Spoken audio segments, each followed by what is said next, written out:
తెలంగాణ రాష్ట్రంలో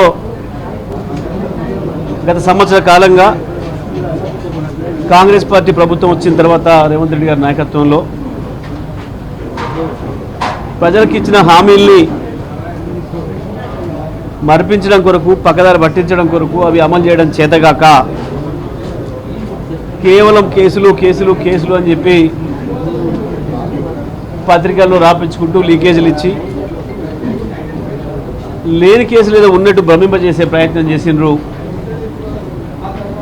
కమిషన్లని ఇదని అదని విచారణలని ఎన్నో ప్రయత్నాలు చేసిండ్రు.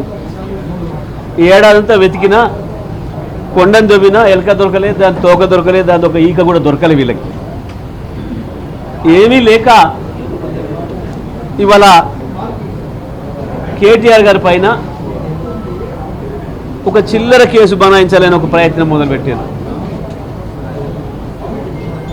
ఫార్ములా ఈ కేసులో ఏదో 50 కోట్లు 45 కోట్లు 55 కోట్లు బయటికి పోయినా ఎవరికో పంపినరు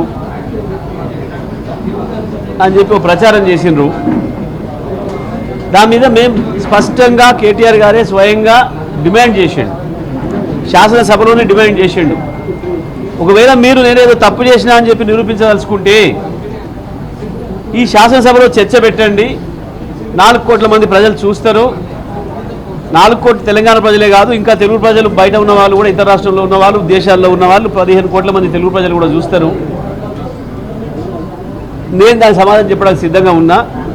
మీ ప్రభుత్వం నా పైన ఏం ఆరోపణ చేస్తుందో, నేను చేసిన దాంట్లో ఏం తప్పు ఉందని చెప్పదలుచుకుందో, ఎక్కడ 1 రూపాయి దాంట్లో అవినీతి జరిగిందని చెప్పదలుచుకుందో చెప్పండి అని చెప్పి ఛాలెంజ్ చేశాను.